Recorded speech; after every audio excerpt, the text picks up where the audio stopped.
Relógio marcou 11h30, então vem que chegou a nossa hora. Oi, gente, parece segunda-feira, né? Mas não é não. Hoje é terça-feira, dia 22 de abril e a Hora do Vale começa agora. Tudo bem por aí? Por aqui tudo certo. Chegou a hora do jornalismo regional na tela da TH+ SBT. A gente segue juntos até 12h30 pela TV e também pela internet no canal TH+ SBT no YouTube. Eu começo essa nossa hora te contando que teve uma tentativa de feminicídio em Ubatuba. Um homem colocou fogo na companheira. O Pedro Coralha é quem traz as informações sobre esse caso absurdo. Um caso que virou caso de polícia, né, Pedro? Porque isso chegou às autoridades, mas por enquanto esse cara ainda não foi preso, certo? Bom dia. Marcela, bom dia para você, para todos que nos acompanham. Isso aconteceu na madrugada desta segunda-feira no bairro Perequemirim, na cidade de Ubatuba, quando uma mulher de 21 anos foi agredida, então, pelo seu marido. Ela foi socorrida e levada até a Santa Casa da cidade com sinais de queimadura pela cabeça, no rosto, no pescoço e também ali no couro cabeludo. Nós conversamos com a delegada titular da cidade, a doutora Ana Carolina Pereira de Oliveira, que traz a dinâmica dessa tentativa de feminicídio aqui no Litoral Norte.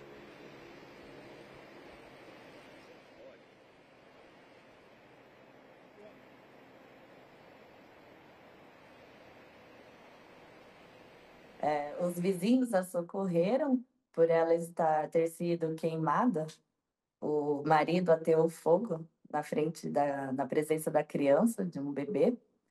E ali já acionaram o SAMU, ela foi socorrida para a Santa Casa e, posteriormente, devido à gravidade dos ferimentos, transferida para um hospital de São Paulo. A vítima ainda não pôde ser ouvida devido à gravidade do estado de saúde. Ele fugiu logo após o crime. Segundo a Secretaria de Segurança Pública do Estado de São Paulo, o caso foi registrado como lesão corporal e violência doméstica. E agora a Polícia Civil segue investigando o caso para também tentar encontrar o marido, que desde então está foragido da polícia. Marcela. Pedro, que eu estava lendo o boletim de ocorrência desse caso e lá no histórico, como eles falam, né, do BO, falava que os policiais militares chegaram a voltar na casa dessa mulher para tentar encontrar esse cara que colocou fogo, porque quando ela estava sendo socorrida, ela chegou a passar o nome dele. E aí eles foram até lá, não encontraram com ele e foram até a Santa Casa, e quando chegaram lá para ver que ele estava lá também, alguns vizinhos chegaram a dizer que ele tinha ido para a Santa Casa também, que é para onde ela foi levada. E aí, quando os policiais chegaram à Santa Casa, viram que ela estava entubada, num caso assim gravíssimo, estado de saúde muito grave, com queimaduras muito sérias, principalmente nessa região que você falou, né, do rosto, do pescoço, couro cabeludo, enfim. Então o estado de saúde dela é grave. A gente, durante toda a manhã, a gente tentou contato com a Santa Casa para ver qual é o real estado de saúde dela hoje. A informação que a gente não conseguiu, essa informação que a gente sabe, segundo a polícia, é que ela foi transferida para São Paulo. Olha a gravidade do caso, Pedro. A gente espera, sinceramente, que a polícia consiga achar esse cara e que ele pague pelo que ele fez, porque é inadmissível esse tipo de situação. Inadmissível. Pedro, se você tiver qualquer novidade sobre esse caso, volta a chamar a gente, tá bom? Bom trabalho, até daqui a pouco. Eu não sei se vocês estão sabendo, mas condenados por agressão grave contra as mulheres terão o DNA coletado e entrarão para um banco de dados do Ministério da Justiça. Cristiane traz no rosto a marca da agressão do marido, com quem viveu por 11 anos. Envolvia um bebê, envolvia 3 crianças ali dentro da nossa casa e ele me deu um tiro a queima-roupa, sangue frio. O crime aconteceu em 2017 e hoje o agressor foi preso e responde em regime semiaberto. Prestes a se submeter a mais uma cirurgia reparadora, ela ainda tenta superar o trauma. Eu estou aqui por um milagre de Deus e por uma missão de cuidar dos meus filhos mesmo. A partir de agora, pessoas condenadas por lesão corporal grave contra mulheres terão material genético coletado e inserido no Banco Nacional de Perfis Genéticos, gerido pelo Ministério da Justiça em parceria com a Polícia Federal. A exigência já valia para feminicídio, estupro e outros casos de violência contra mulheres. Atualização da lista de crimes que exigem a coleta obrigatória de DNA ocorre em um momento alarmante. Somente em janeiro deste ano, o estado de São Paulo registrou mais de 6.000 casos de lesão corporal dolosa contra mulheres, um aumento de 8,5% em relação ao mesmo período do ano passado. Para essa promotora de justiça que atua no enfrentamento à violência doméstica, a medida aprimora os métodos de investigação e a coleta de provas, principalmente em casos de feminicídio. Os feminicídios, eles não são um crime isolado, eles geralmente decorrem de uma escalada de violência. Vai fazer o quê? Vai me bater? Não. De um histórico de violência ao longo da vida de mulheres. Mulheres que muitas vezes são agredidas, que muitas vezes são ameaçadas, violadas psicologicamente. Por sua vez, quando os feminicídios ocorrem, não está mais aquela mulher para contar como aquele fato aconteceu. Cristiane sobreviveu e agora luta para que os agressores não fiquem impunes. Eu só lembro que o tiro veio aqui no meu rosto e lembro daquele barulho, trac, trac. É isso que me faz todo dia querer estar viva, sabe? Querer lutar por penas mais severas, sabe? Porque 5 anos depois ele já está no semiaberto, está vivendo a vida dele. 5 anos depois ele está vivendo a vida dele e essa mulher com marcas para sempre, no corpo, no coração, na cabeça, na alma, de uma situação que deveria ser evitada, que deveria não existir e deveria ter punição de fato bem mais severa, para que as pessoas, para que esses homens pensem 2 vezes antes de sair que nem loucos, atirando, matando, prejudicando, agredindo as mulheres. Você tem total razão e tem meu total apoio, tenho certeza que total apoio do nosso público também, das mulheres e dos homens, porque tem muito homem que é contra esse tipo de atitude covarde de outros homens. Há pouco eu falei com vocês sobre o caso do homem que colocou fogo na mulher em Ubatuba. Esse não foi o único crime que chocou o litoral norte durante o feriado. Teve também o caso daquele advogado, vocês se lembram?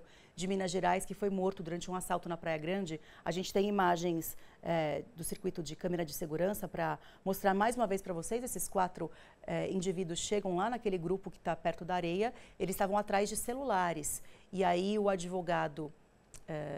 que era um turista, estava lá com um grupo de amigos, ele deu o celular, mas acabou se atrapalhando ali na hora de desbloquear o celular e aí, irritado, um dos criminosos foi lá e atirou contra ele. O tiro foi certeiro, foi no rosto, ele morreu na hora. Um outro turista desse mesmo grupo de Minas Gerais chegou a ser atingido também, se eu não me engano, na mão e tá vivo, recebeu atendimento médico, enfim. Mas é uma situação muito, muito, muito complicada. Você viu nessas imagens que tinham 4 pessoas participando desse crime, certo? Ontem, mais um suspeito de participação nesse crime foi preso pela polícia. O terceiro suspeito é um jovem de 22 anos que se apresentou na delegacia ontem, acompanhado de um advogado. Por que eu falo do terceiro? Porque antes desse cara de 22 anos se apresentar na delegacia, outros 2 já tinham sido apreendidos. Esse cara que foi preso ontem, ele foi preso temporariamente e confessou participação no crime, mas ele negou que tem efetuado o disparo que matou o turista de Minas Gerais. Além dele, outras 2 pessoas já tinham sido identificadas e apreendidas. São 2 adolescentes de 16 e 17 anos. Uma 4ª pessoa envolvida no crime ainda está sendo procurada. A delegada responsável por esse caso comentou o assunto. Vamos ver. As 3 vítimas estavam na orla, confraternizando, ingerindo bebidas e foram abordadas por 4 meliantes. Pelo menos 2 ou 3 armados, isso ainda está um pouco contraditório nos depoimentos. Anunciaram assalto e, segundo as vítimas, pela recusa em fornecer as senhas, acabaram sendo baleados. Os meliantes acabaram se exaltando com uma certa demora, mas, segundo as vítimas, essa ação durou cerca de 3 a 5 minutos no máximo, e o menor, ao que consta nos autos, foi quem efetuou o disparo que vitimou a vítima Juliana. 2 menores e ontem foi capturado um maior que já estava com a temporária decretada. Ainda estamos atrás do último. Mas ele vai ser encontrado. Se vai. E que todos eles tenham a punição justa para esse tipo de caso.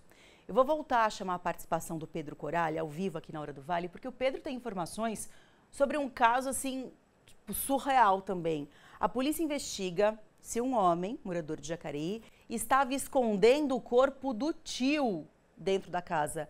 É mole? Pedro, quando a gente acha que já noticiou de tudo, vem a vida e nos surpreende, não é verdade?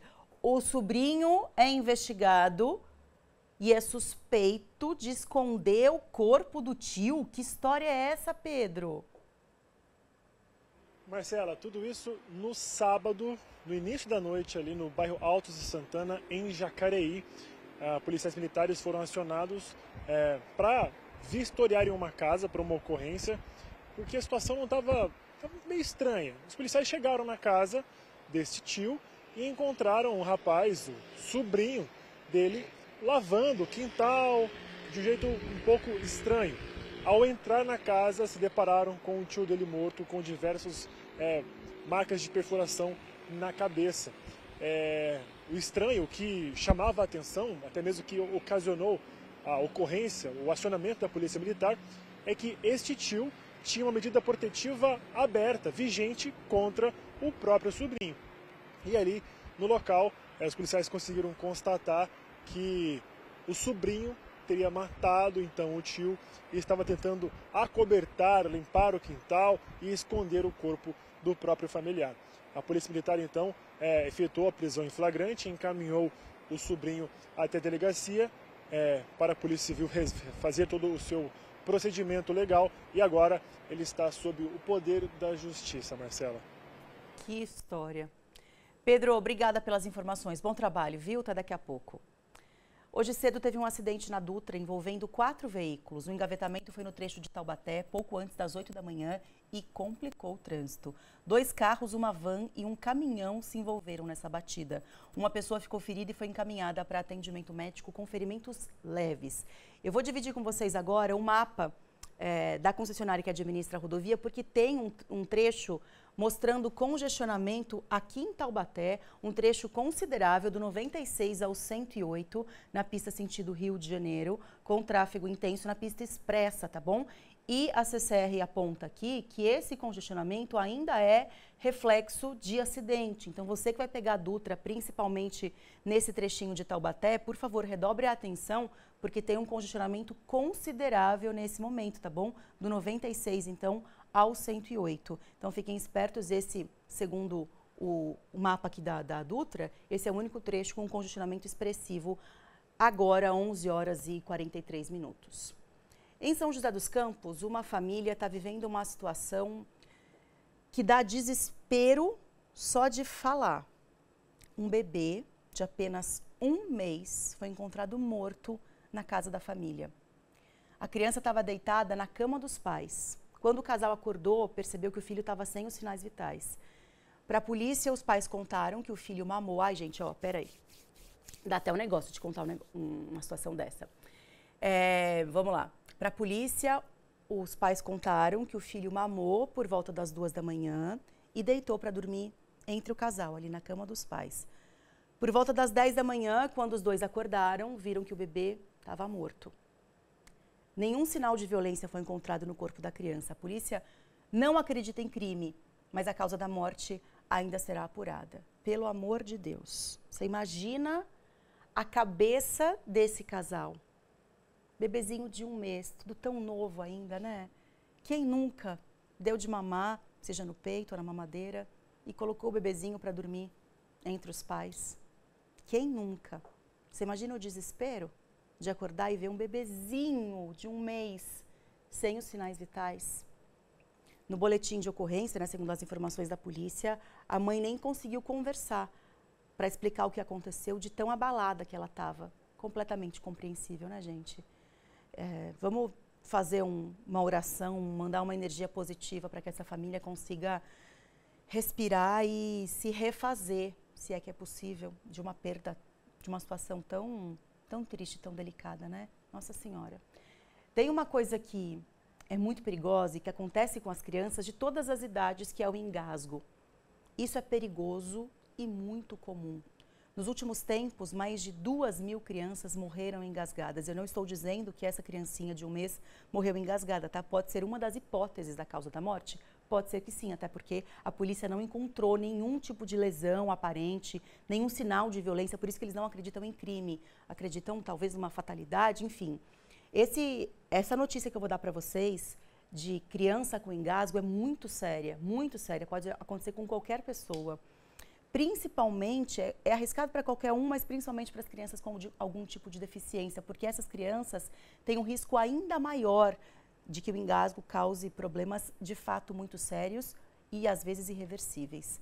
É por isso que recentemente a ACD fez um treinamento voltado para a prevenção desse tipo de acidente. O Davi nasceu com o lado esquerdo menor que o direito e com hipotonia, um enfraquecimento dos músculos. Há 10 anos, a Carmen lida com engasgos constantes do filho. O primeiro foi quando ele ainda era bebê, aos 6 meses.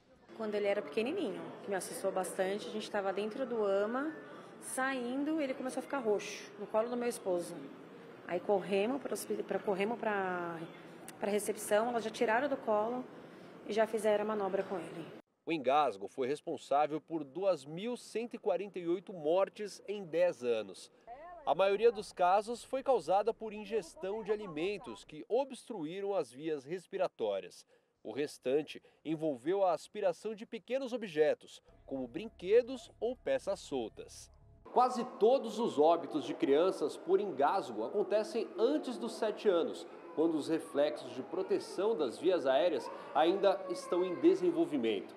Essa falta de ar também pode comprometer a oxigenação no cérebro e deixar sequelas.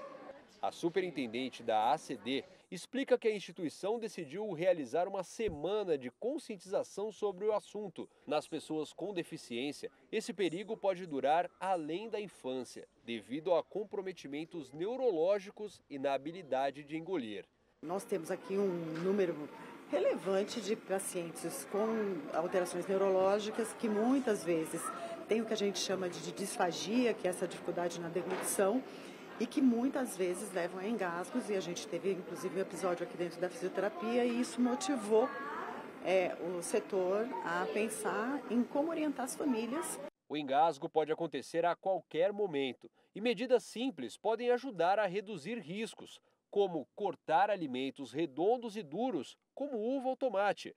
Orientar a criança para comer sentada e com a boca fechada, evitando que ela fale e coma ao mesmo tempo. Mantenha brinquedos pequenos, como bolinhas de gude, longe do alcance de crianças menores de 4 anos. E cuidado com objetos pequenos pelo chão, como botões, moedas ou qualquer coisa que possa ser engolida. Se mesmo assim a criança engasgar, o melhor caminho é pedir ajuda e realizar a manobra de Heimlich, uma técnica que pode salvar vidas. Senta, apoia o peito da criança e o rosto e vira, encaixa ela no seu tronco e ela vai estar levemente inclinada e você vai dar 5 golpes tentando fazer a criança desobstruir a via respiratória. Vira, olha se o objeto chegou até a boca para que você retire. Se não desengasgou, você vai repetir a manobra. 2, 3, 4, 5. Não desobstruiu, o bebê está desacordado, você vai começar a fazer a manobra de reanimação. Com 2 dedos, você vai pressionar o tórax da criança. E novamente, tenta fazer a manobra de desobstrução. Até que o bebê desengasgue ou fique desacordado. Desobstruiu, levante a criança com a cabeça e o tórax mais alto e acalme até que chegue o socorro. A Carmen aprendeu como fazer a manobra e vai voltar para casa mais tranquila. Se precisar fazer a manobra, agora você já sabe fazer. Agora eu já consigo fazer. Graças a Deus. esse tipo de orientação é de extrema importância, porque na hora do desespero, a gente não sabe o que fazer. E é natural, afinal estamos desesperados. Só que se a gente tiver a certeza de que a gente tem informações, de que a gente sabe fazer essa manobra, a gente consegue, mesmo no desespero, tentar ali algum segundo de consciência para poder ajudar aquela criança que está engasgada. É importante que a gente reveja isso. Então, eu vou pedir para que o pessoal da nossa produção, por favor, coloque essa matéria no nosso site, pode ser? thmais.com.br/vale. Daqui a pouquinho a gente vai subir essa matéria para que vocês possam rever essa orientação e, inclusive, encaminhar essa matéria para todo mundo que você conhece que tem criança em casa, que tem criança na família. Porque isso é extremamente importante que a gente saiba, porque a hora que precisar, a gente tem essas técnicas ali na cabeça para poder agir. Não adianta a gente tentar fazer no desespero. A gente tem que saber, agora, no momento de calma, entender, prestar atenção, fazer um boneco para a gente se munir de informação para que, se um dia a gente precisar, a gente consiga ajudar quem mais precisa. Combinado? Pessoal do TH Mais Vale, vou pedir para que vocês coloquem essa matéria no nosso site, tá bom? Daqui a pouquinho vocês podem entrar lá para compartilhar essa matéria com todo mundo, tá bom? Se você quiser rever, fica tranquilo, porque o nosso jornal também fica na íntegra no nosso canal TH Mais SBT no YouTube, tá? 11h51, vou mostrar para vocês como é que fica a previsão do tempo para hoje nas cidades do Vale e da Serra.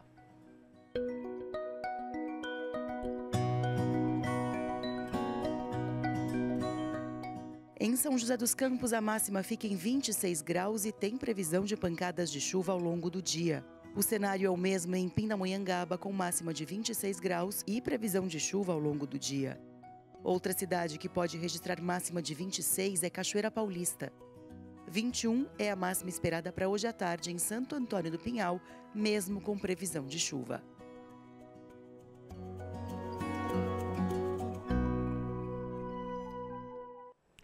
Mato alto, lixo no lugar errado, falta de iluminação.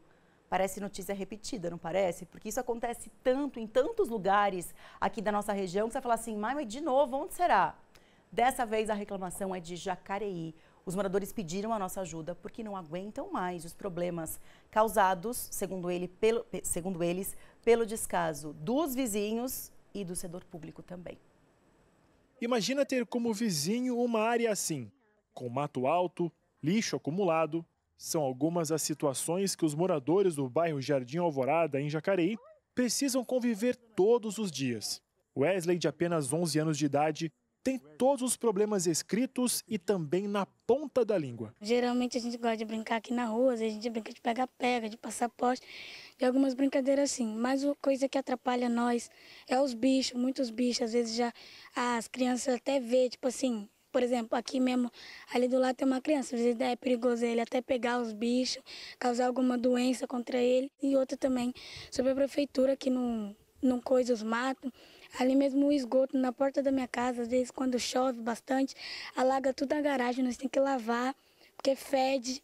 E lá em cima também o povo faz construção, deixa os barros, as coisas tudo na rua, vem caindo. Ana Paula, mãe do Wesley, mora há muito tempo no bairro e conta que a situação só tem piorado com o passar dos anos. Eu moro aqui há 15 anos. No começo, quando a gente chegamos aqui, era tudo limpo. Todo mês tinha um rapaz aqui do bairro mesmo que vinha e limpava tudo.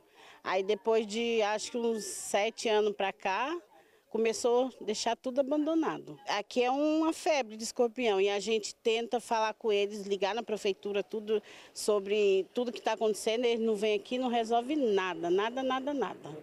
Não dá atenção, não sei porque é pobre, né? Bairro esquecido.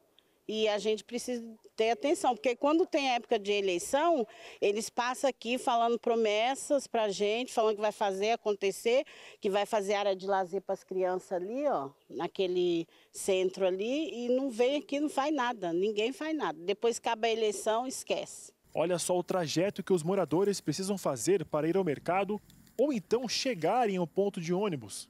Não tem outro jeito, tem que passar pelo meio do mato. Indignada com a situação, a Cristiane entrou em contato com a nossa produção e pediu ajuda. A nossa descida que vamos para o mercado ali, que depois você pode mostrar, tá precária, é o único lugar que tem para a gente descer, para ir para o mercadinho. E Senão a gente tem que dar uma volta de quase 2 km para poder chegar no mercado. E é cobra, escorpião que a gente acha. Nós estamos nesta construção que seria uma espécie de casa de cultura, até mesmo de oficinas para a população do Jardim Alvorada em Jacareí. É possível notar o não uso do espaço, como por exemplo, a obra não foi concluída e o mato alto tem invadido toda a instalação. E como os moradores relatam, pessoas estão se utilizando desse espaço para outras coisas, como é possível ver aqui, ó, a presença de lixos como garrafas, PET, copo, onde pessoas estão convivendo e vivendo por aqui, dando um outro destino para esse espaço.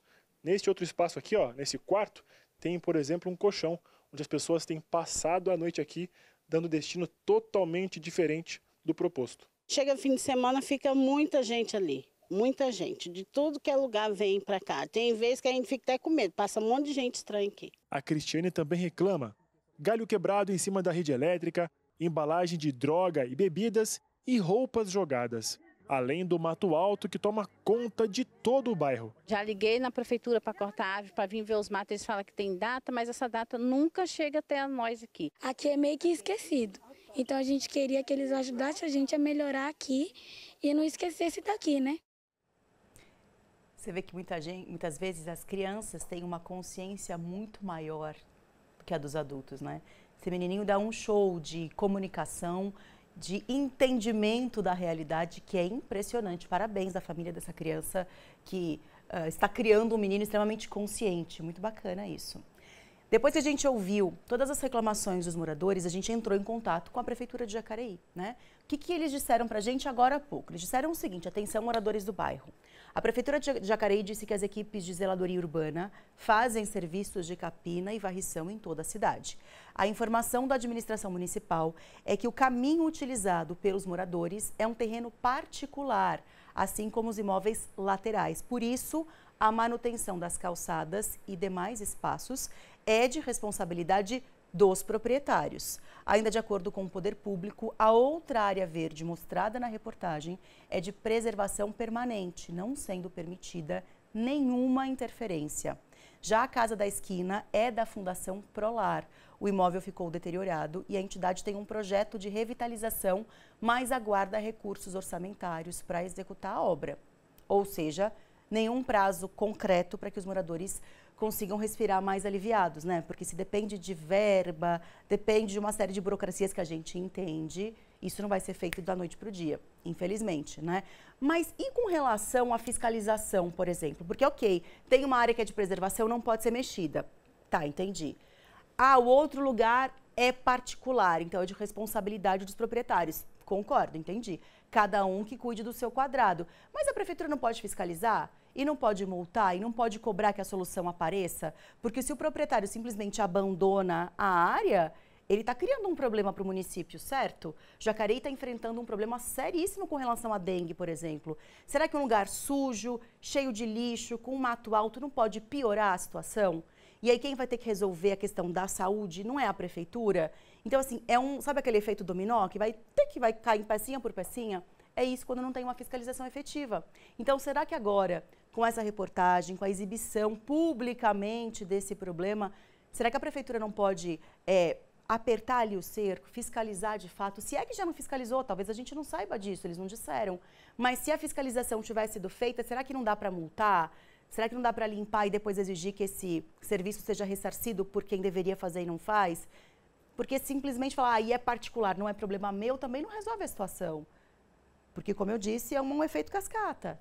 Esse problema aqui, de falta de manutenção e de fiscalização, vai acarretar outros problemas que vocês da prefeitura vão ter que resolver. Então, não é melhor literalmente cortar o mal pela raiz e fazer essa limpeza, fazer essa manutenção? Podemos rever esse conceito. O que vocês acham? Fica aqui o nosso espaço, caso a prefeitura queira responder essa outra provocação que eu fiz no bom sentido, pelo amor de Deus, fica aqui o nosso espaço, combinado? Moradores de Jacareí, um beijo para vocês, muito obrigada pela confiança no nosso trabalho. A gente segue aqui torcendo para que tudo seja resolvido da melhor forma possível e o mais rápido possível. Se você está assistindo a gente agora e se identificou com esse problema, no meu bairro, Marcela, também está assim, é matagal por tudo cantelado, é sujeira. Conta para mim, me escreve no Instagram, pode ser no meu, @mesquita.marcela, ou então no WhatsApp, assim como eles fizeram 99752-4005. Quem sabe a gente não consegue expor o problema e cobrar uma resposta para vocês, né? Muita gente convive com um problema com dois. O problema de falta de estrutura, falta de segurança, falta de limpeza e falta de resposta. Aí fica ruim demais. A gente está aqui para pelo menos trazer essa resposta para vocês, tá bom? Contem com a gente e contem pra gente. No próximo bloco, eu te conto a previsão do tempo para o litoral norte e te falo também sobre algumas vagas de emprego no Pátio de Caraguá. 12:00 em ponto. Volto já.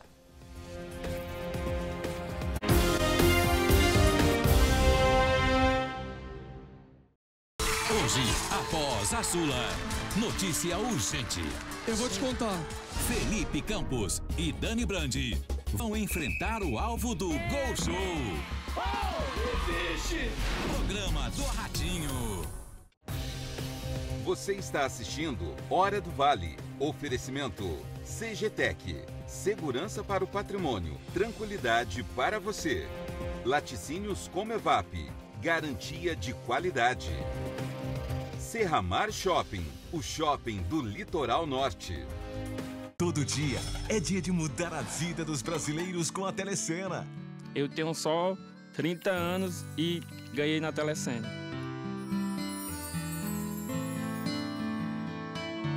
Meu nome é Paulo Sérgio, tenho 30 anos. Muitos momentos que a gente se acordava de madrugada e a gente começava a chorar e rezar porque estava muito difícil. Às vezes eu ficava me perguntando como era que eu ia conseguir isso, resolver as nossas coisas. Eu não sabia mais o que fazer. Nesse momento, a minha única esperança era a gente ganhar na Telecena, né?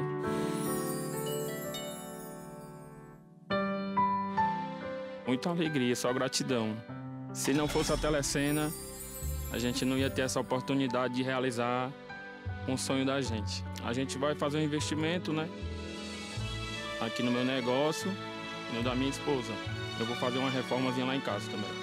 É uma marca de camisaria. Vou comprar tecido, aí a gente leva para cortar, fazer, né, aquele procedimento do zero para entregar a peça já feita. É meu maior sonho, né? Que é para dar uma vida melhor à minha família. Ganhar esse prêmio da Telecena, né, com essa idade, me deu cada vez mais coragem de ir atrás do meu sonho, né? Começar a comprar Telecena foi uma boa escolha. Tanto que foi uma boa escolha que a gente está aqui, né?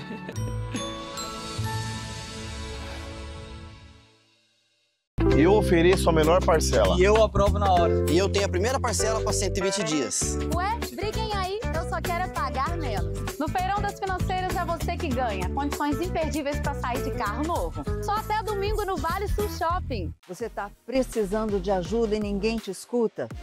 Eu quero te escutar. Todo sábado, à 1h da tarde, A Voz da Gente, um programa que é a sua força, a sua esperança. Conta pra mim a sua história. A gente tem um encontro marcado. Todo sábado, à 1h da tarde, aqui na TH+ SBT. A Voz da Gente. Oferecimento. Amo Vacinas. A prevenção é a melhor opção. Aquários Open Mall. Tudo o que você precisa em um só lugar.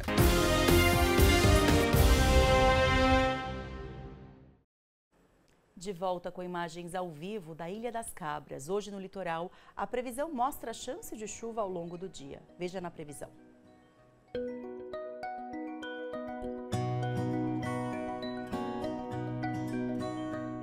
Em Ilhabela, o dia deve ficar nublado com máxima de 25 graus.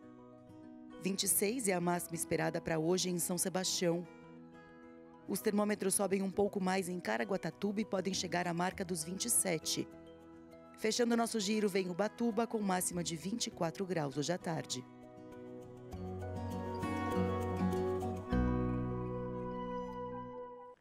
Hoje a nossa hora do emprego vem do litoral.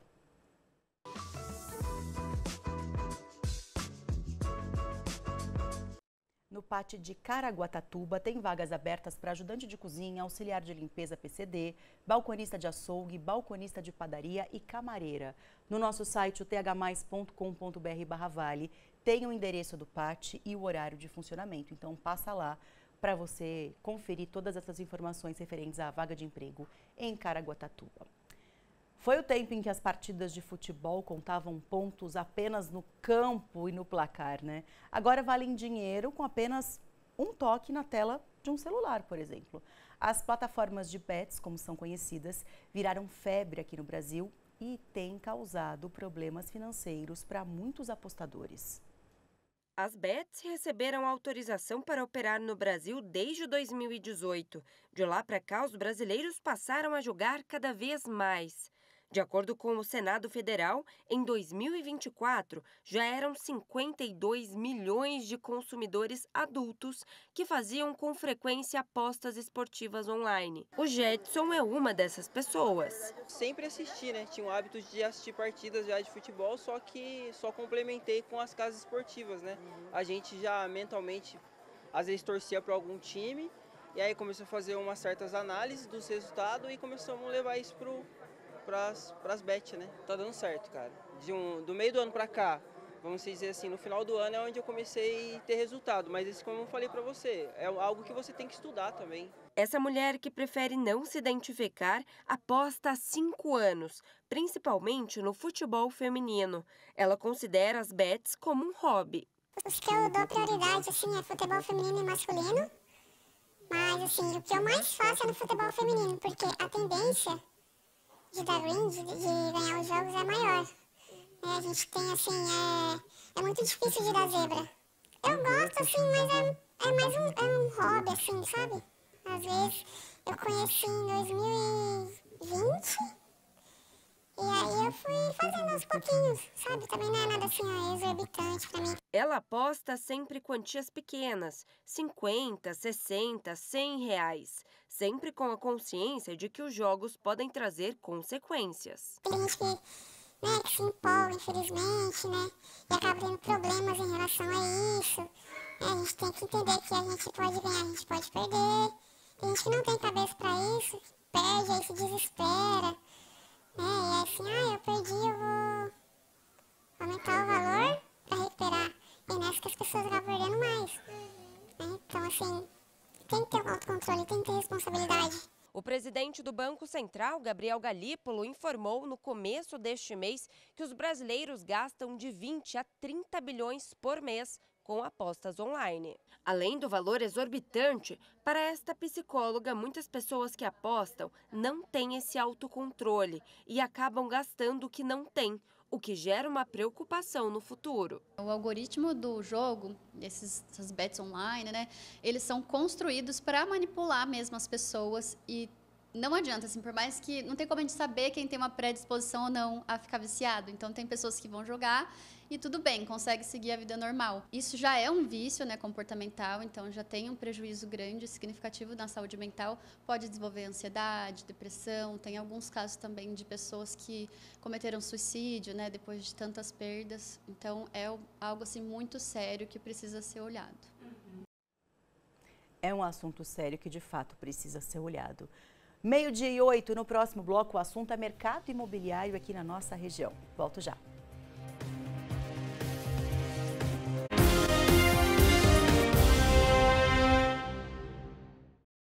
De segunda a sexta, 2:30 da tarde, a Usurpadora.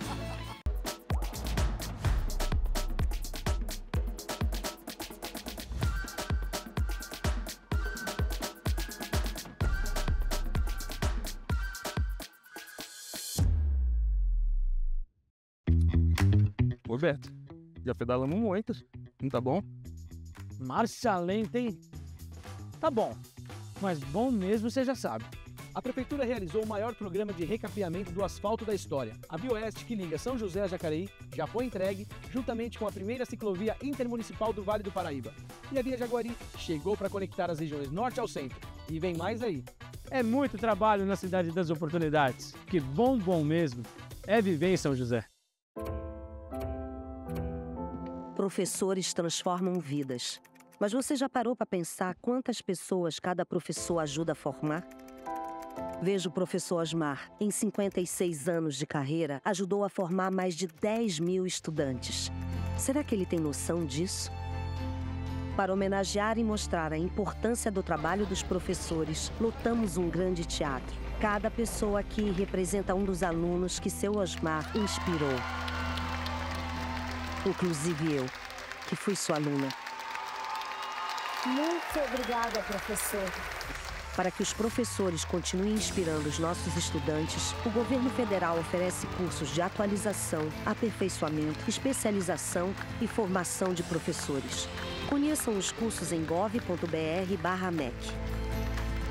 Fé no Brasil. A gente está no rumo certo. Ministério da Educação, Brasil, União e Reconstrução. Neste Dia das Mães, o presente perfeito está aqui e pode vir com R$500 no bolso.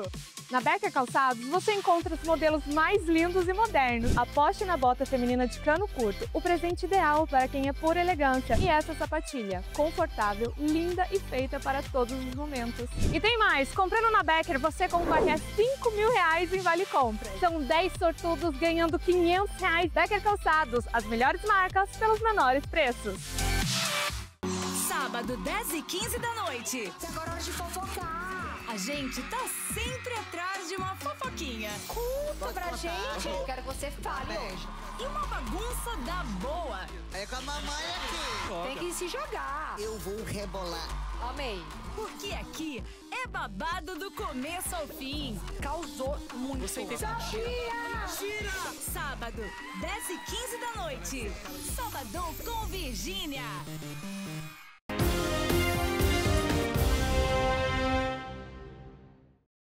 A gente já há algum tempo vem falando sobre o mercado imobiliário aqui na nossa região. Tem muitas construções pela cidade. Por outro lado, o aluguel também ainda é uma realidade. Seja para investir ou para morar, o negócio precisa ser bem feito em todos os sentidos. É por isso que hoje a nossa hora marcada é sobre esse assunto.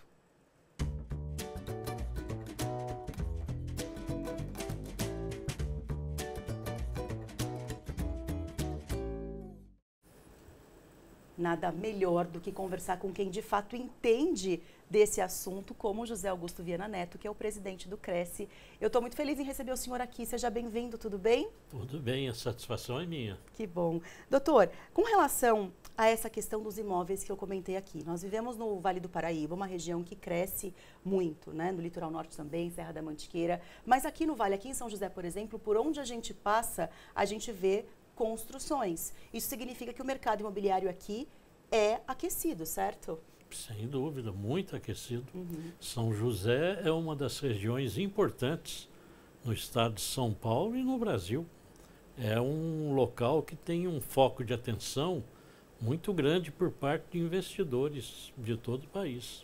Como é que vocês do Cresce orientam as pessoas? Porque muita gente tem aquele sonho da casa própria e fica um pouco na dúvida de qual é o melhor momento para comprar um imóvel e para realizar esse sonho. Como que as pessoas conseguem fazer essa peneira para entender o melhor momento?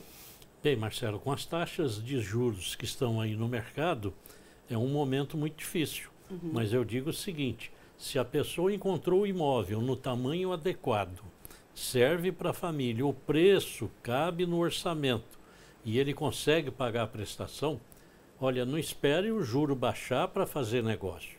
Porque se ele for esperar o juro baixar para fazer o negócio, aquele imóvel acaba sendo vendido e pronto, ele perde a oportunidade.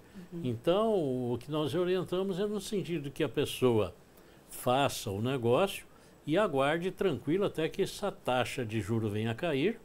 E depois, quando cair a taxa de juros, se o banco que ele financiou não aceitar a portabilidade ou não aceitar a queda do juro, ele faz a portabilidade do financiamento para um outro banco que tem a taxa de juro mais baixa. Mas não deixe de fazer o negócio.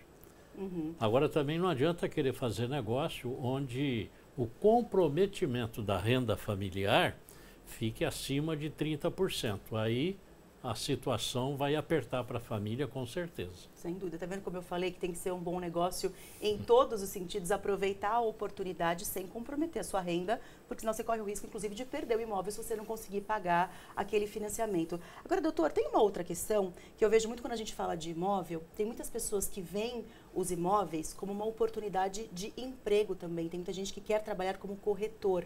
Para isso, tem que estar filiado ao Cresce, certo? Sem dúvida, para ser corretor de imóveis tem que fazer um curso técnico em transações imobiliárias, pega esse diploma, vai lá no Cresce e se inscreve. Aí ele vai receber o número da inscrição dele no Cresce. A partir daí ele pode trabalhar. Então, não pode exercer a atividade sem estar inscrito no Conselho Regional. Se fizer isso, poderá ser autuado e denunciado ao Ministério Público. Tem algumas pessoas que eu já ouvi falando assim, eu vou tentar fechar um negócio direto, por exemplo, com o dono do imóvel, sem passar por corretora, porque aí eu não pago aquela taxa. Quando você tenta fazer isso, você tem um objetivo que é tentar economizar. Só que dependendo da tua negociação, se aquela pessoa não te der uma segurança real, você pode sair no prejuízo. Quando você negocia com alguém que tem o Cresce, é uma segurança, doutor? Especialmente quando você está comprando um imóvel, quem vai pagar os honorários do corretor é quem está vendendo. Então, evidentemente que para que tentar economizar o dinheiro alheio e ficar exposto a uma determinada situação? A complexidade de uma transação imobiliária é muito grande. O negócio imobiliário não é brincadeira. E ele nunca envolve pouco dinheiro, sempre é muito dinheiro. Pode ser para classe social, classe baixa, classe média, classe alta, mas quando está fazendo negócio imobiliário, o dinheiro envolvido sempre é muito alto. E aí qualquer pequeno prejuízo é muito dinheiro que vai embora. Sem dúvida. Então, evidentemente que compensa muito fazer através de um corretor para poder ter a possibilidade de fazer contraoferta, debater no decorrer do negócio. Quando se trata diretamente comprador e vendedor, a experiência me deixa claro, não sai negócio e além de sair briga. Não tem jeito, não há como se entender, são partes com interesses antagônicos e aí é muito difícil. E o corretor no meio, administrando isso daí, consegue chegar a um denominador comum e ambas as partes ficam satisfeitas. Doutora, a gente vem de um feriado grande, que é o feriado da Páscoa, Tiradentes ontem. Na semana que vem já tem outro feriado, que é o 1º de maio, que cai numa quinta-feira. Alguns vão ter a oportunidade, a sorte de emendar o feriado, não vai ser meu caso. E aí algumas pessoas procuram aquelas casas de veraneio, por exemplo, ou casas na serra, enfim. Vão alugar algum imóvel para descansar mais uma vez nesse feriado quase que dobradinha. Qual que é a tua orientação para que de fato esse aluguel seja feito de uma forma segura também? Bem, em primeiro lugar, a grande novidade. Este ano, todas as locações que foram para o período de férias, fins de semana prolongado, os aluguéis estiveram muito mais baixos do que no mesmo período do ano passado. Portanto, o aluguel na praia, aluguel de veraneio nas cidades serranas, está mais baixo do que aquilo que foi praticado o ano passado. Já tem essa vantagem. Agora, a recomendação que nós deixamos é aquela, né? Muito importante que faça a transação com algum corretor ou imobiliária lá daquela cidade onde você pretende passar aqueles dias. Digamos, eu vou para Campos do Jordão. Procura um corretor de imóveis em Campos do Jordão e combina com ele lá. Eu vou para Peruíbe, liga lá, entra no site do Cresce, tem ali imóveis de veraneio, clica no imóvel de veraneio, aparece todas as cidades do litoral. Clica numa daquelas cidades, aparece todos os corretores que trabalham com esse tipo de locação. E faça um negócio direto com o corretor lá da cidade, porque aí é a garantia, você vai chegar, ele vai lhe atender, vai no imóvel para lhe entregar a chave, tem um checklist com tudo que está lá dentro do imóvel. Muito mais seguro, né? Sem dúvida nenhuma. A possibilidade de prejuízo através de aplicativos ou de internet é muito grande, porque tem os aplicativos fake e na internet os portais que anunciam imóveis, eles não têm como aferir a identidade de quem está fazendo o anúncio. E aí uma série de estelionatários estão publicando lá anúncios extremamente convidativos, vantajosos, e na realidade a coisa que não existe. É só com a finalidade de tomar o dinheiro das pessoas. E a gente já noticiou isso várias vezes, a gente sabe que é uma realidade, então vá na segurança para que o seu feriado realmente termine bem, para que você possa descansar no próximo feriado e não ter dor de cabeça. Muito obrigada pela sua participação, gostei muito de te receber, seja sempre muito bem-vindo, viu? Eu é que agradeço, obrigado. Obrigada, até uma próxima. Muito obrigado.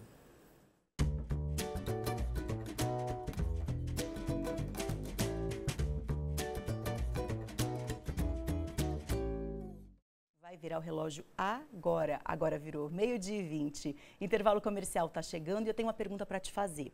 Você tem alguma coleção aí na sua casa?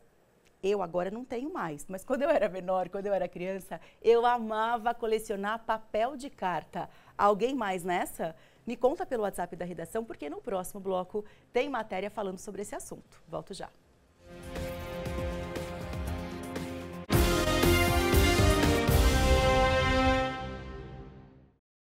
Hoje, após o Ratinho... Nosso convidado ensina física, ensina matemática para milhões de pessoas. Domingos Neto! Domingos acabou de falar para mim que qualquer um pode aprender ciência. Você concorda? Com toda certeza. É uma coisa parada, fica sempre parada, a não ser que venha algum poder e mexa nela. Consegue explicar pra gente a primeira lei de Newton? É se concentrando bem pela mente. Hoje, após o Ratinho, de noite. Você está assistindo Hora do Vale. Oferecimento CGTEC. Segurança para o patrimônio. Tranquilidade para você. Laticínios Comevap. Garantia de qualidade. Serramar Shopping. O shopping do Litoral Norte. A CGTEC é uma empresa especializada em security e facilities e atende especialmente condomínios residenciais, comerciais e empresariais. A CGTEC tem sede própria e atende as maiores regiões de São Paulo. Portanto, na hora de contratar sua próxima empresa de segurança e facilities, chame a CGTEC. Acesse cgtec.com.br ou ligue 0800 000 0005. CGTEC, segurança para o patrimônio, tranquilidade para você. No mesmo endereço, um mundo de novas possibilidades. É a expansão do Sesc Taubaté. A partir de 26 de abril, na Avenida Engenheiro Milton de Alvarenga Peixoto, 1264. Confira a programação em sescsp.org.br/Taubaté. Entra em cena um novo Sesc Taubaté.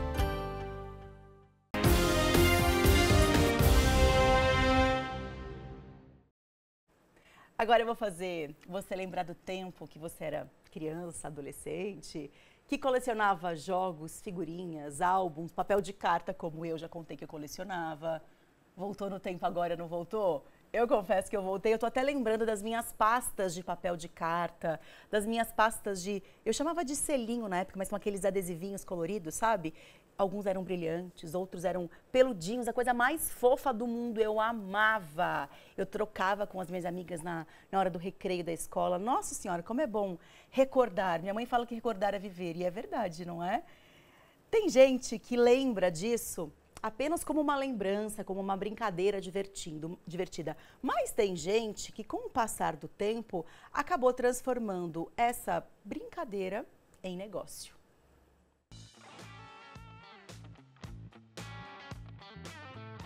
Uma, duas, três, 4 Ferraris.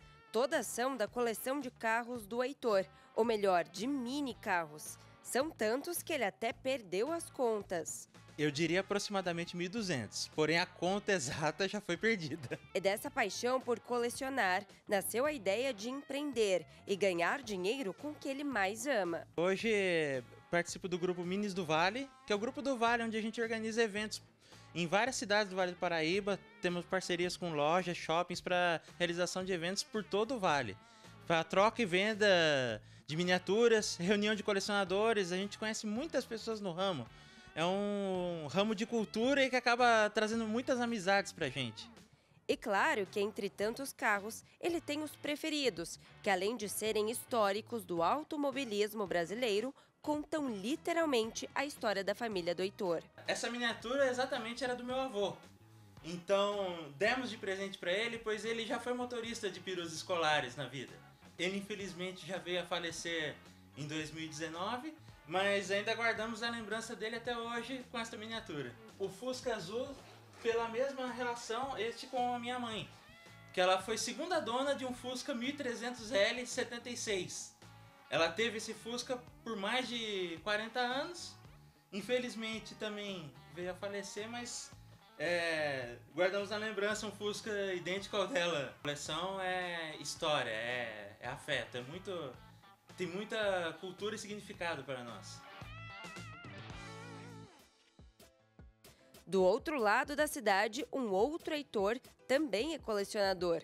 Mas por aqui a paixão é por tênis. De todos os tipos e estilos. São 21 pares e, acredite, ele usa todos. Há um tempo atrás eu tinha poucos tênis, assim, não tinha muito tênis. Eu tinha 1 ou 2 que eu comprava, assim, ganhava, né, de presente.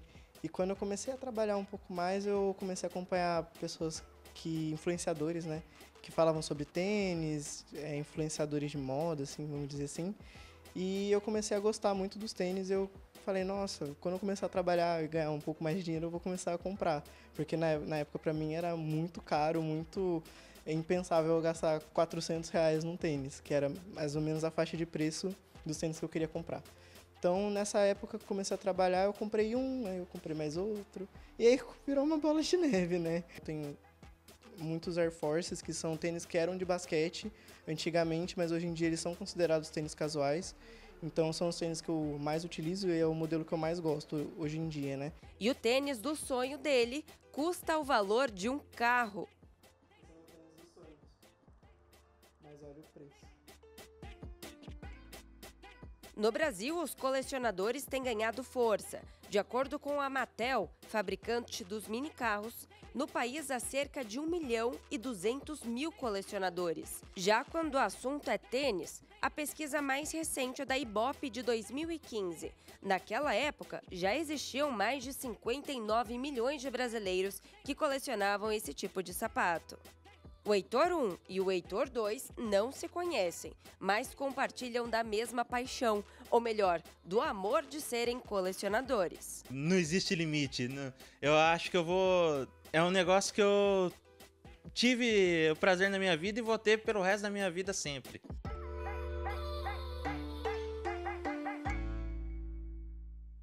Paixão é paixão, né, gente? Fabiano Diniz aqui tá me dizendo que coleciona gibis. Nossa, eu tinha alguns gibis, eu adorava a Turma da Mônica, mas eu não tenho mais nenhum. Não cheguei a fazer coleção não, mas eu gostava. E você, Lucas Tavares, você tinha ou tem alguma coleção? Sabe que eu tinha álbuns, boa tarde pra você, eu tinha coleção do álbum da Copa do Mundo, os de futebol em geral acho que eu tive bastante, não lembro se eu completava todos, filmar, mas que eu tinha ali eu tinha. Carrinhos eu gostei, mas acho que grandes coleções assim não, eu ia bem no básico. E bolinhas de gude, meu pai de geração em geração ele recebia algumas bolinhas de gude, chegou até mim, eu perdi todas, mas pelo menos... Nossa, que bacana, seu pai deve estar felizão legal. Com, com o seu cuidado com a coleção dele. O Carlos de Caraguatatuba falou que colecionava selos e papel de cigarro, embora nunca tenha fumado, olha que legal. Diferente também. Verdade. Você falou que você colecionava? Papel de carta. Papel de carta. Eu ainda tenho. Show de bola. Não coleciono mais, não compro mais. Sabe o que o torcedor corintiano está colecionando? Expectativa. Não do técnico Tite.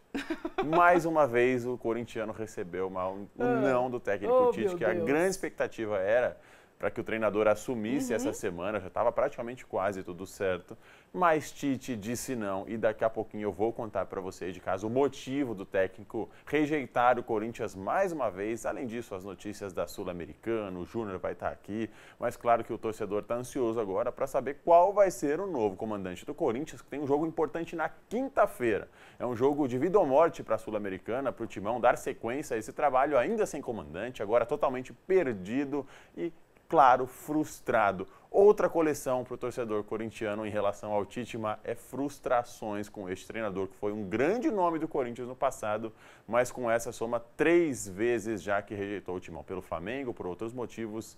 E agora o motivo você vai descobrir daqui a pouquinho no SBT Esportes Vale. Eu tenho uma coleção agora. Qual? Telespectadores queridos, eu tenho uma coleção. A gente tem, né? Se tem um grupo que tem telespectador bacana de verdade, é o da Tega Mais SBT. É verdade. Um beijo pra você. Bom programa. Até já. Tchau. Por que eu tô dizendo isso? Olha a mensagem que eu recebi aqui do Fernando. Ele falou: oi, Marcela, minha nova coleção é ver a Hora do Vale todos os dias. Boa tarde, ô Fernando. Não tenho nem roupa para receber um elogio desse. Muito obrigada, viu? Um beijo pra você e amanhã te espero, combinado? Espero você, Fernando, e todos vocês também. Muito obrigada pela companhia e até amanhã. Tchau.